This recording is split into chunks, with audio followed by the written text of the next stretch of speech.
Good afternoon, everyone, and thank you for attending the third session in our exciting new Empowering webinar series. In today's session, we will be covering Total Practice Partners monthly maintenance, looking at the daily frustrations that offices experience with data errors. My name is Amanda Sawicki, and I have been a Tier 2 Service and Support Technician with Complete Healthcare Solutions for the past 5 years. We've likely spoken in the past regarding issues on your EMR system, or if you have attended our previous Empowering webinar series, I was the presenter. But today, it's my privilege to be your conference moderator. For those of you who don't know us, CHS is an award-winning McKesson EMD's business partner, providing service and support nationwide for LighTickMD, Medisoft Clinical, and Practice Partner. You've probably had most of your communication with Kathy Denner, one of our administrators, and you can continue to do so to find out more information about upcoming free sessions, or if you have any additional questions, she will connect you with the correct consultant.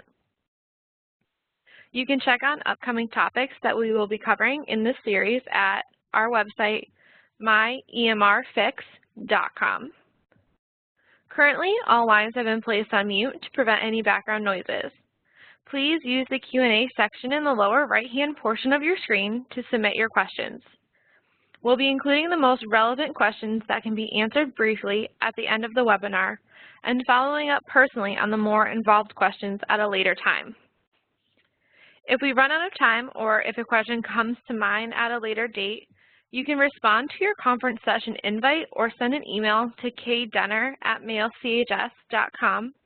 That's KDENNER@mailchs.com. And we will post the answers to all our questions anonymously and the recording of the webinar on our myeMRfix.com website.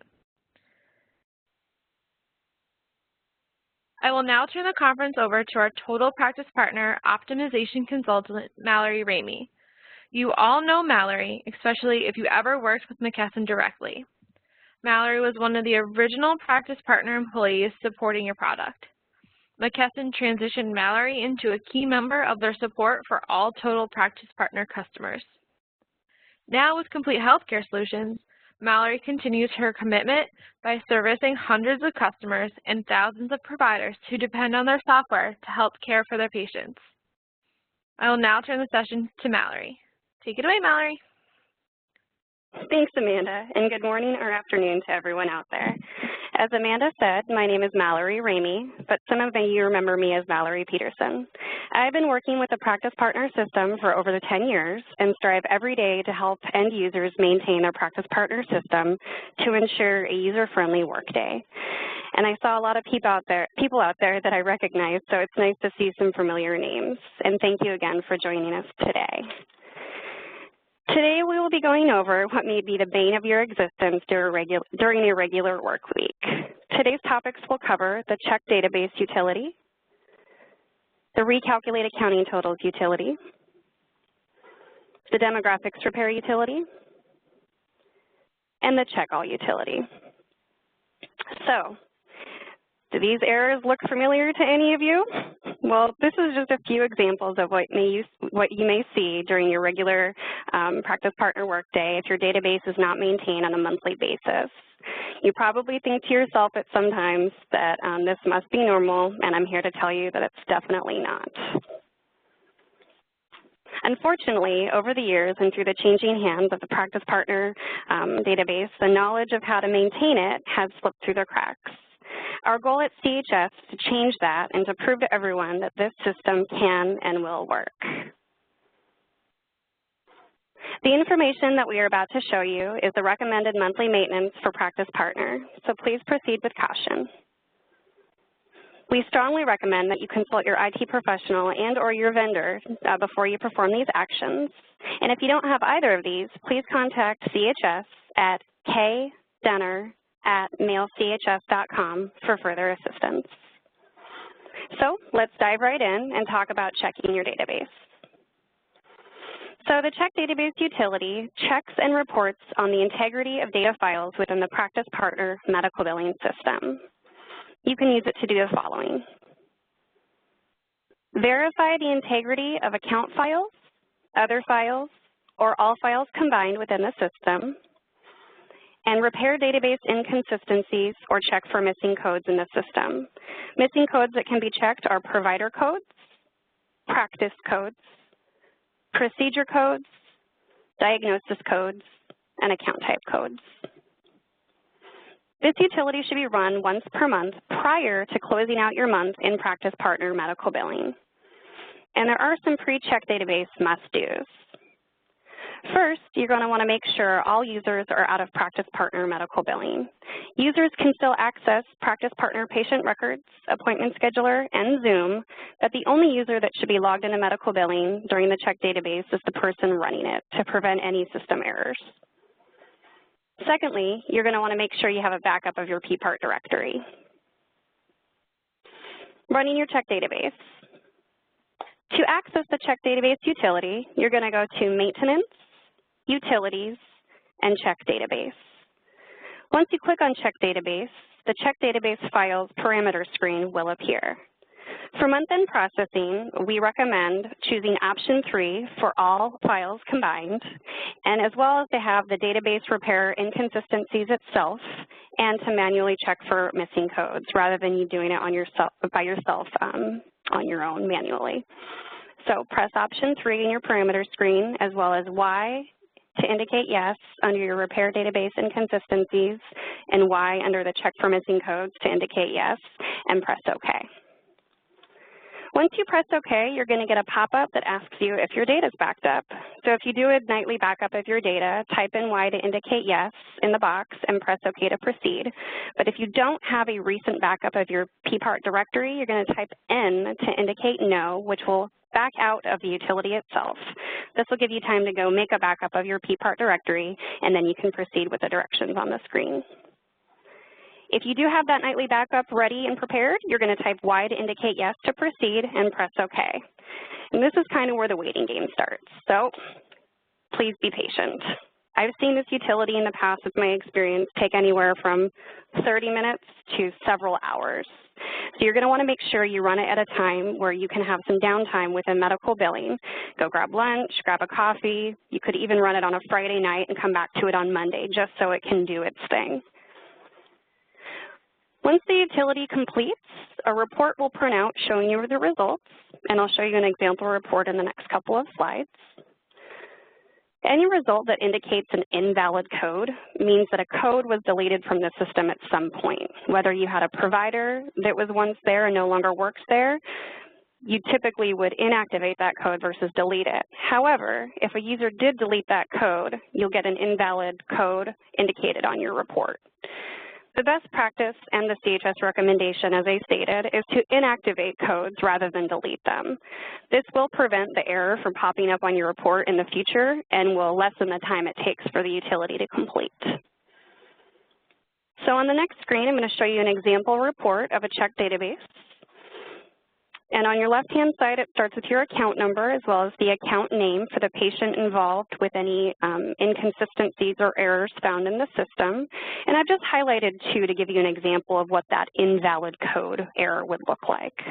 So the first one we see on Mr. Steve here, we show that invalid patient provider code AH. What that means is that there's something on Steve's account where AH is attached to, whether it's a charge line or if it's their regular provider in their demographic screen, but AH is not found in the provider maintenance screen. The second example I have is somewhat of the same, but it just shows an account code. So if an account type code, and this one's kind of strange with many numbers, but again, this is just an example.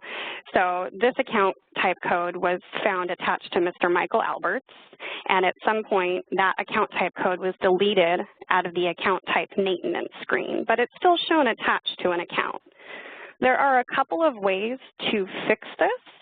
The first way to fix this is to manually add the code as you see back into the system.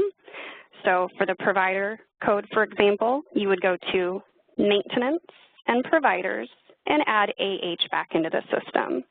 Same goes for the account type code. The next way to resolve this issue on more of a utility standpoint, I'll be going over in our next utility. So if there's any questions regarding the check database utility, please feel free to use your Q&A section of your WebEx, and we'll answer, like Amanda said, as many questions as we can at the end of the presentation. The next utility we'll be covering is the Recalculate Accounting Totals utility. You can use the Practice Partner Medical Billing Recalculate Accounting Totals utility to recalculate the provider, the practice, and account type aging totals and statistics.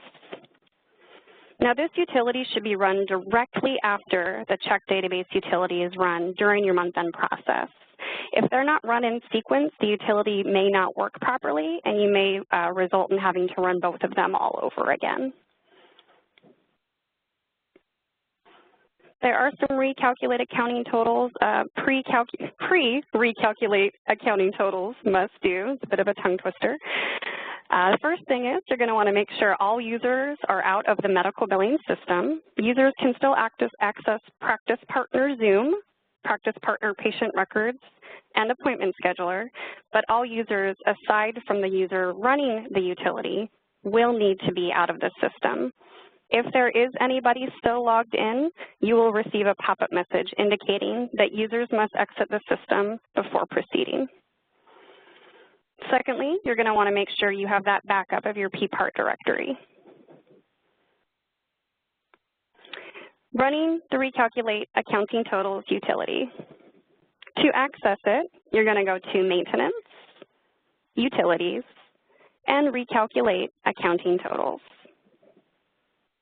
Once you click on Recalculate Accounting Totals, the Recalculate Account Total screen will appear.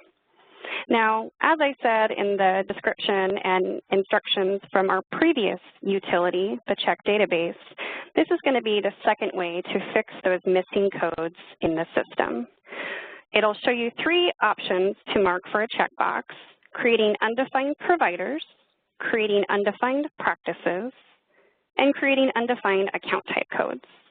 What this does, if you check the box, is that it takes the result from the prior utility and adds those undefined providers, practices, and account types back into the system for you.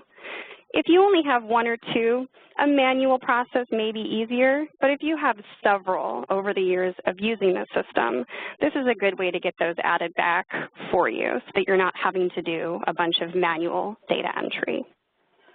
So you can click 1, 2, or all, but it is not required for you to check those boxes. You would only want to check them should your prior utility, the check database, indicate that you do have missing codes. Once you have selected your options, you will press OK. And again, this utility can take some time. I've seen it take as short as 15 minutes, but there was one case where I saw it take about 5 hours. So be prepared to have some downtime within Practice Partner Medical Billing, and make sure that you let the utility run to its completion. Stopping the utility in the middle of it may cause database errors further than what you're already seeing and may result in you having to run both utilities all over again. No report will print once the utility is finished. Once it's finished, it'll just tell you it's done, and you will log off and restart Practice Partner Medical Billing. So if there's any questions regarding the running Recalculate Accounting Totals utility, again, please use your Q&A section of the WebEx, and we will answer as many questions as we can at the end of the presentation. Okay, we'll jump right into our next utility, which is the Demographics Repair utility. It's also known as Demog Repair. What it does is it fixes the demographic information that is linked between the patient screen, the account insurance plan screen, and the guarantor screen. You should run this utility for the entire database just to ensure that you're repairing all files in the system. And in a couple of slides, I'll show you where to select that option.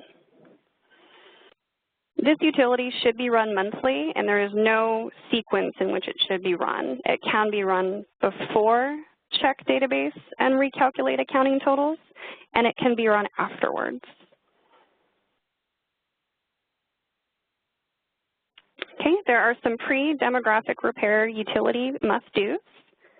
The first is to have all users out of all aspects of Practice Partner. This includes Zoom, patient records, appointment scheduler, and medical billing.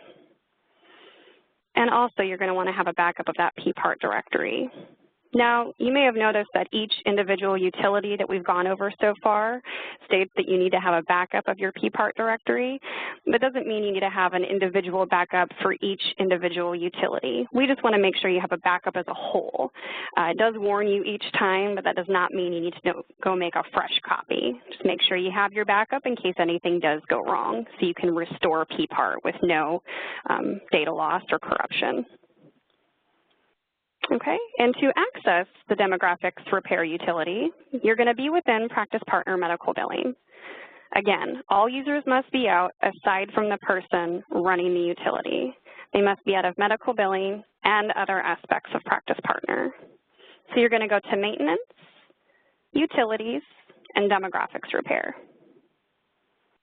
Once you click on the demographics repair, it's going to state that you need to have your data backed up and make sure all users have exited Practice Partner before running the utility.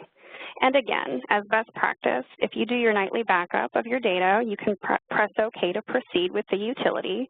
But if you do not have a recent backup of your data, you're going to want to press cancel to back out of the utility, make that backup of PPART, and then run as the instructions show on the screen. So, assuming we do have our backup ready and prepared, we press OK to proceed with the utility.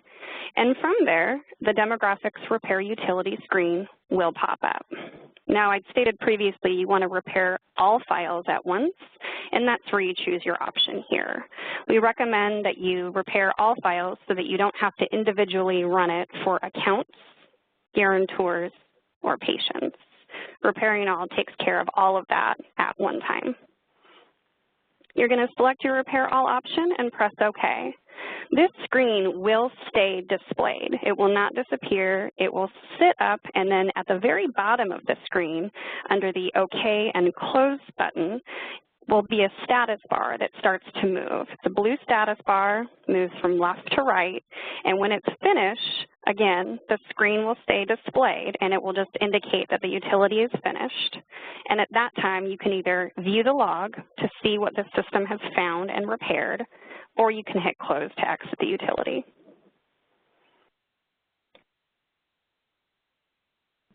If there's any questions on demographics repair utility, please feel free to use that Q&A section of your WebEx, and we'll answer as many questions as we can at the conclusion of our presentation. So the next utility is kind of the big one. This is one it's not run within Practice Partner whatsoever.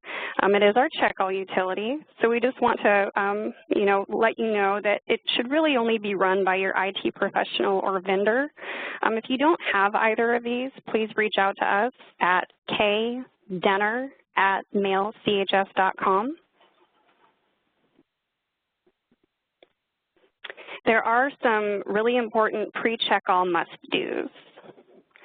So the first thing is you want to make sure you're on your server. The check-all utility must be run on your server to ensure the speed is the quickest and to ensure that you have all your other must-dos that we'll go over are completed. All users must be out of all aspects of Practice Partner. This includes Zoom, appointment scheduler, patient records, and medical billing. Be sure if you have any lab or demographic interfaces that they are turned off. And then you want to go into turn off your PMSI services. This includes your PMSI application service, PMSI data service, PMSI formulary service.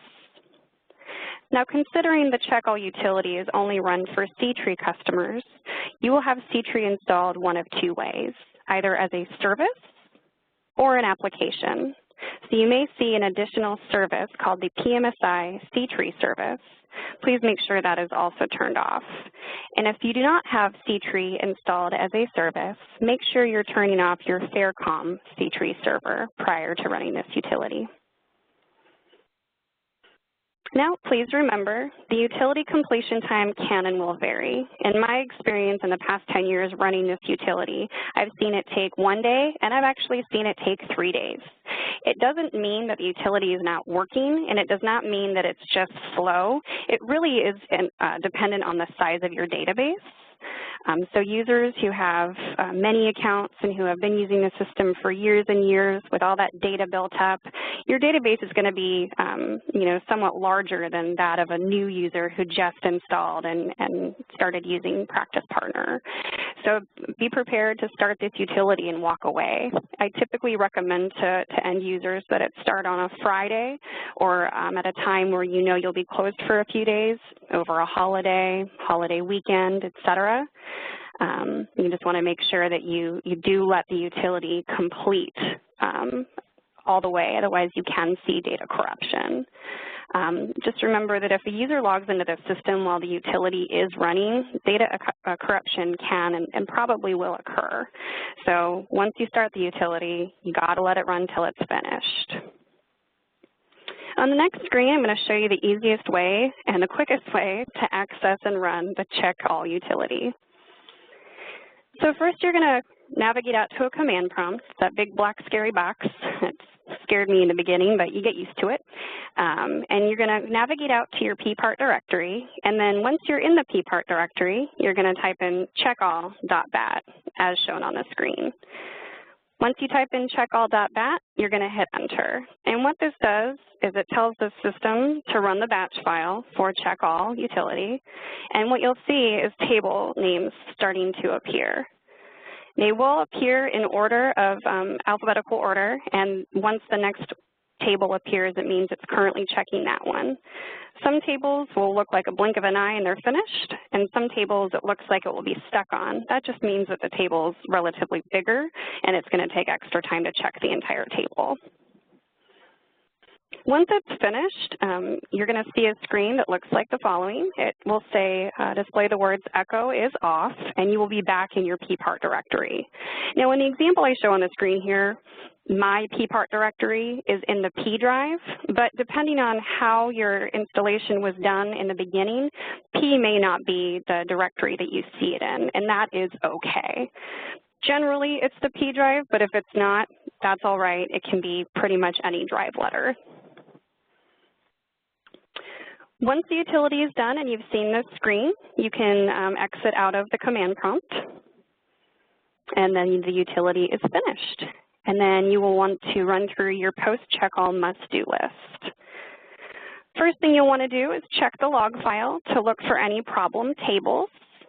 There are some keywords you're looking for: problem, error, missing. You're going to want to repair any of those problem tables. And once the repair is finished, you're going to want to turn the services back on. If you don't do this, you won't be able to get back into Practice Partner, so be sure you turn those services on as soon as you're finished. Any interfaces that you had turned off prior to running the utility, you're going to want to turn those back on as well, as the system will not start those for you unless you have a monitoring service for them. And finally, you want to make sure that you can log into Practice Partner. Now, I've seen over the years where the utility's finished and they let the whole office loose, and if there's any of these post-checkall items that were not done, everybody will get an error, and you'll think, oh, it broke the system, I never want to run this ever again. Best way to make sure you can log in is just to log in by yourself and not tell anybody else that you're done. And then once you verify that you can log in and that everything looks okay, then let the rest of the office log in so that you're not creating chaos where it's not necessary. And so that concludes my presentation of your monthly maintenance recommendation to maintain your Practice Partner database. And at this time, I'd like to turn it back over to Amanda for any questions that you may have. Amanda? Thank you, Mallory. great demonstration of what should happen monthly for a smooth operating system. If you feel like you're getting some of these or all of these errors in your system daily, there is room to reduce them and even eliminate them.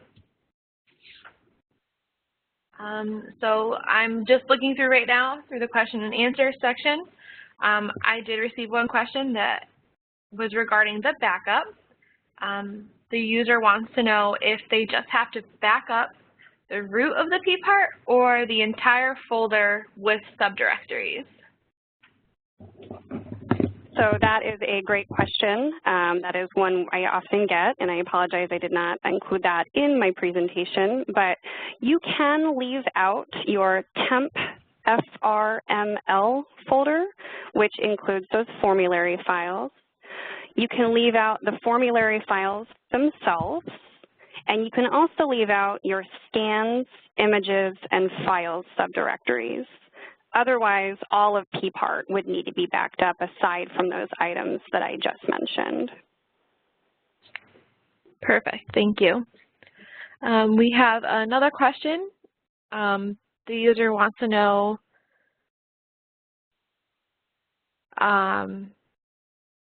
what kind of miscellaneous files, etc., can be cleaned out of the root of the PPART. Some clients have tons of small .apt files.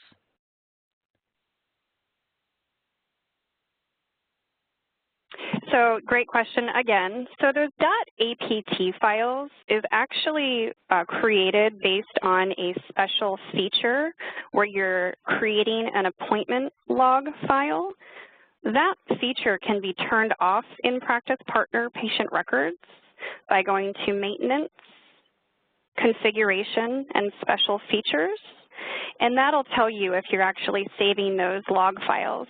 If you're showing that you have clients that have a lot of those APT files, that means that appointment logging is turned on, and in order to avoid those, you can turn that off within Special Features. And just remember, once you change a special feature, you're going to want to log out and back into Practice Partner. Other files that you can delete are within your interface folder under the specific, whether it's SureScripts or a Connect.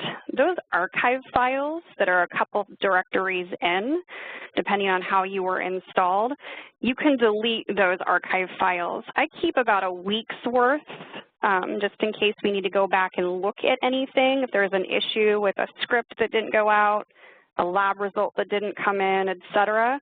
But anything after about a week, you can delete all of that. Of course, anytime you make a copy of a table that you're repairing in the system, you can go back and delete those copies. So yeah, great question. Awesome.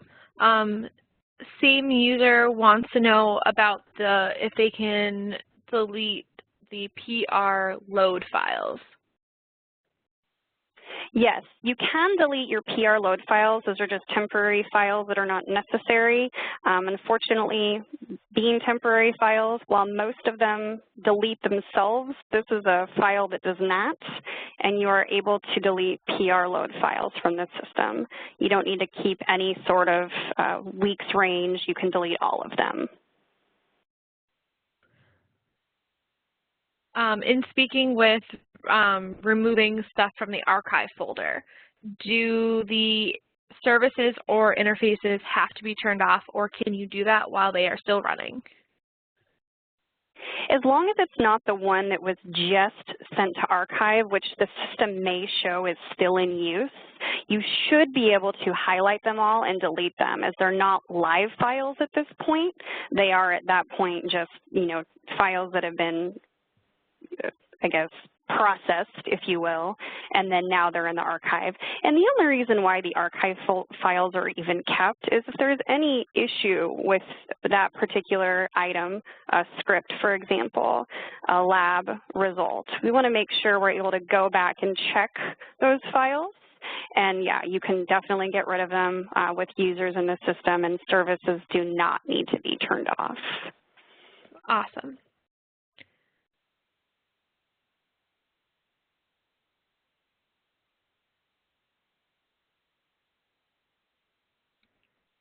All right, a couple more questions are coming in, so let me just take a second to filter through those.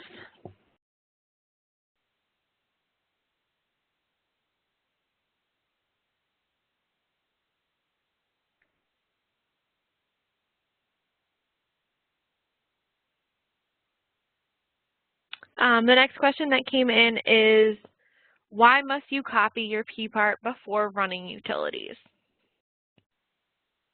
So yeah, good question. I know it seems like it could be time consuming. With every utility, it's actually manipulating your database, whether it's adding codes back into the system, repairing any totals that you may see, et cetera. So because it's manipulating your system and it's actually changing data to repair itself, you can, run into some issues with that. You may hit an account that is just completely broken and then it throws an error on the screen, and you're going to want to have a good backup of your data to revert back to that clean data prior to running your utility. Now, while it still may have those inconsistencies in the system, the error message will no longer occur because you've now copied your data back as to what it was prior to running them. So just making sure you have a copy of your database, and that if anything does go wrong, let's say you have a power outage, for example, you have a copy of your database right prior to running that you can copy back in, and it will prevent any data loss or further corruption. And it is also recommended that a nightly backup is done of your system anyways. So should you do that nightly backup, you will not have to take extra time to make a backup of your P part before running the utilities. You'll already have that. Thank you for the clarification on that, Mallory. This question, I'm going to ask it, but I'm not sure if this is something that you'll be able to answer in this session or if you'll want to follow up personally on this. But the question is, can you touch on what to do with the checkall.log revealing errors based on the type of table and how to handle with CTGUI? Yeah, so it is a great question. That is something that will be a little more in-depth to answer, so I'd love to follow up with the user and schedule a time to get with that person to go over that in more detail when we have some more time. Perfect. But great question, and I'll definitely make sure we follow up on that. Yep, I'm making a note of it right now. Thanks. All right, well, we still have a few more minutes for this session, so if anyone else has any questions, feel free to use the Q&A session to ask those. Or if you can't think of anything now and would like to email them in later, you can do so by either responding to your conference invite, or you can email kdenner@mailchs.com. Also, the recording of this will be posted on our myemrfix.com website within the next 24 to 48 hours, along with the typed response for the question and answers.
All right, so it doesn't look like there are any more questions coming in at this time, so we are going to end our session for today. But just as another reminder, you can respond to your conference session invite with any additional questions or email kdenner at mailchs.com. And thank you, Mallory, for all of that information that you gave us. I do have a user here who has already done some of this cleanup, and they are very happy. So great news. Appreciate that. Yeah, you're welcome. And thank you for moderating today. I appreciate you as well. No problem. And everyone have a great rest of your day. Thanks, everyone.